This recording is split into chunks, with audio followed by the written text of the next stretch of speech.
Hello everyone and welcome back to my opinion. In this video, I'll be previewing the first ODI of the series played between India and Afghanistan. This match will be taking place in Dharamshala. Let's get into this preview. Starting off with the conditions, the stats I'll be reading out will be based off of the last 6 ODIs played, and the stats are as follows. Batting first has won 4 times, batting second has won twice. The average first innings score 256, the average second innings score being 227. Pace economy 6.03, spin economy 4.92, pace wickets 64, spin wickets 31. The pace economy reads 6.03, but in the first 10 overs, the fast bowlers will get some seam movement at this venue. And seamers have bowled more overs than the spinners, especially when you're considering most of the teams that have played here, they've operated with more seamers than spinners, so the wicket split will be in favor of the seamers. But in the lesser overs that spinners have bowled, they've got a better economy rate than the seamers, and they've picked up a decent number of wickets considering the overs they've bowled. So in the first 10 overs, the fast bowlers will come into play, and then the middle overs, the spinners will come into play. And then batting first versus batting second. 300 hasn't been chased in these last 6 matches. The closest that had been achieved was 388 to 383. New Zealand chasing the score against Australia. They couldn't get over the line, but they got close. And the other matches, 300 has won convincingly. And if you're considering which approach either team will take, India, looking at these stats, would prefer to bat first. But if you're looking at the 2 wins that have been achieved when batting second, as I said, the first 10 overs feature seam movement for the fast bowlers, and that's why if you get it right in the first 10 and the spinners come into play, you can still restrict the team that bats first for a low score and chase it down. So if India lose the toss and Afghanistan bat first, India, I don't think they'll mind that much. They can still feel that they can win from that situation. Afghanistan, no matter what the venue is, their template is to bat first, score 280 and look to defend it, so they will look to bat first. Now let's get into the playing 11s. Starting off with India, this is how I go. Rohit Sharma, Shubman Gill, KL Rahul, Nitish Kumar Reddy, Shreyas Iyer, Ishan Kishan, Washington Sundar, Kuldeep Yadav, Ashdeep Singh, Prasidh Krishna, Prince Yadav. Now, KL Rahul under Gautam Gambhir as coach is in batted at number 6. Under Rahul Dravid is batted at number 5. According to me, in the absence of Virat Kohli, I will play him at number 3. Or if you're looking to play someone else at number 3, it should be Nitish Kumar Reddy. The reason why I'm saying this is because I've gone with Ishan Kishan number 6. Some people are saying Ishan Kishan to bat ahead of Nitish Kumar Reddy, with Nitish Kumar Reddy batting at number 6. But I feel when the first choice team is back, Virat Kohli is batting at 3, KL Rahul batting at 5, Shreyas Iyer batting at 4, Hardik Pandya batting at 6. Ishan Kishan could score runs this series, but is he going to get into the first team, the first choice top 6 past those names? I don't think so. But Nitish Kumar Reddy, if Hardik Pandya picks up an injury, he is the backup for him.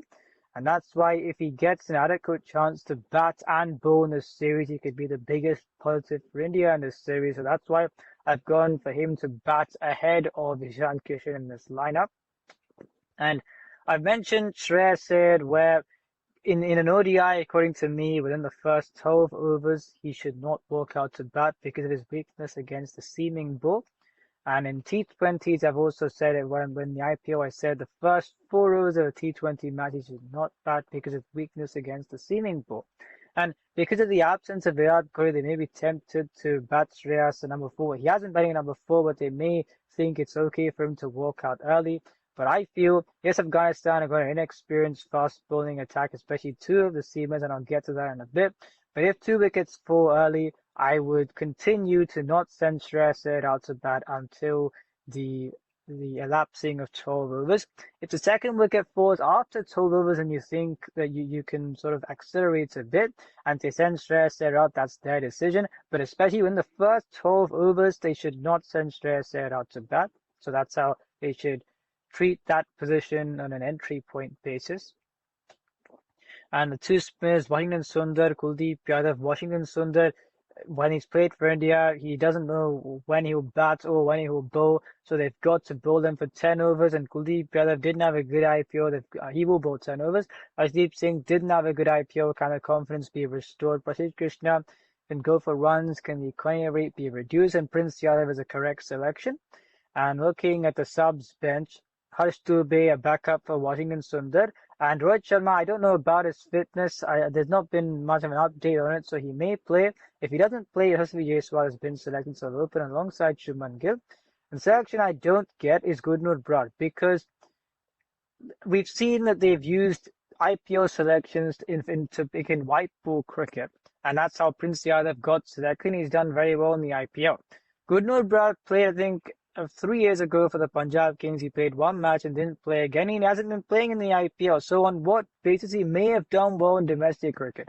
But on what basis are you selecting him when you've been selecting from the IPL as a premier T20 tournament? You've been selecting it for white ball cricket. From what basis have you selected Gurnur Brad ahead of some of the others? I don't know. And I think it'll be tough for him to get a game in this series. But I think India will bat first if they win the toss. And this is a team I think they should go with. And now Afghanistan have gone for them. Rahmanullah Gurbaz, Ibrahim Zadran, Sadiqullah Atal, Hasmatullah Shahidi, Rahmat Shah, Azmatullah Omar Zai, Rashid Khan, Mohammad Nabi, Allah Ghazanfar, Bilal Sami, Ziaur Rahman. Looking at their seam bowling attack, Fazalak Farooqi is playing in the T20 Blast in England, and Farid Ahmed I think is a good bowler, but they haven't picked him in the squad. They picked two inexperienced seamers. The first time we heard these names were in the T20 World Cup. I saw more of Ziaur Rahman than Bilal Sami, and he went for runs in that T20 World Cup. Yes, there's seam movement early on at this venue, but I think they may struggle against this very good India batting side, so we'll have to see how they go there. Azmatullah Omar Zai is a very good new ball bowler, but after the new ball, he can struggle. And the three spinners I've picked should be played, where Mohammad Nabi is a very good defensive spinner. Allah Ghazanfar are a middling IPL, but if you're comparing him and Nangalaya Karoti, who they prefer also in Test cricket, I think Karoti is a defensive spinner. And if you've got Mohammad Nabi defensive spinner, Karoti defensive spinner, inexperienced seamers, and Rashid Khan an on and off IPL, it's been said elsewhere that he's got a technical flaw in his bowling action after returning from injury, so he's not had the same consistent impact. So if none of those fire or pick wickets, then with the inexperienced seam bowling attack in the middle overs, you may struggle to pick wickets, which is why I think Allah Ghazanfar has got to play ahead of Nangalaya Karoti. This is the 11 they've got to go for. An advantage for them, given their template, is that no matter what the conditions are, the top five will look to bat until 35 overs. And then you've got entry point players such as Rashid Khan to take them to 280 and then look to defend that score. Rahmanullah Gurbaz prefers to play aggressively, but for Afghanistan, we've seen since 2023 that he has at times played responsively.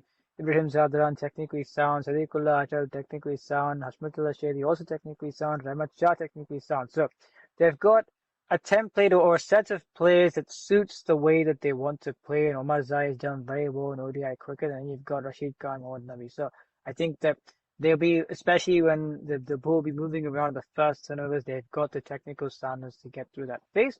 And that's why I think if they win the toss, they will choose to bat first. Let's get into the comparison of the 11s. Starting off with the top four, so in the first turnovers, who loses the least wickets? For India, I've got Rohit Sharma, Shubman Gill, KL Rahul, Nitish Kumar Reddy, compared with Rahmanullah Gurbaz, Ibrahim Zadran, Sadiqullah Atal, Hashmatullah Shahidi.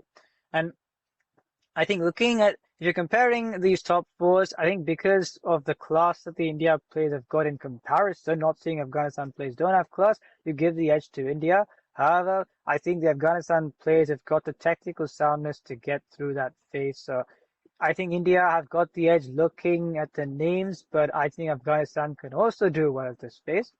And in the middle order, Shreyas Sair, Ishan Kishan, Washington Sundar compared with Rahmat Shah, Azmatullah Omar Zai, Rashid Khan, Mohammad Nabi. Afghanistan have got more depth, but you got Rahmat Shah and then maybe Azmatullah Omar Zai, Rashid Khan, Mohammad Nabi would be more so the entry point players. As I said, until the 35 over mark where the top five takes them there. For India, Shreyas Sair, Ishan Kishan, Washington Sundar. I think looking at those three names, India have got more of a dependence there. So India overall, they take the batting edge. And the fast bowlers to pick wickets up front for India, Arshdeep Singh, Prasidh Krishna, Prince Yadav. And comparing that, Azmatullah Omar Zai, Bilal Sami, Ziaur Rahman, India have got a big edge there. And the spinners, Washington Sundar, Kuldeep Yadav versus Rashid Khan, Mohammad Nabi, Allah Ghazanfar. Now in this case, I'll be giving Afghanistan the spin edge because Washington Sundar, when he's been playing for India and in the IPL, he does not know when he will bowl. I think he may have as much confidence because of that. Kuldeep Yadav did not have a good IPL. Rashid Khan on and off, Mohammad Ami a good defensive bowler, Allah Ghazan for a middling IPL. Afghanistan have got more spinners than India, and also the India spinners, these two they may not be in as high of a confidence as they would be as usual, and that's the reason why the spinnage I'm giving to Afghanistan. Overall, I think India have got the edge going to this match. We'll see what happens. If you enjoyed this video, please subscribe, share, friends. This is my opinion. Watch it.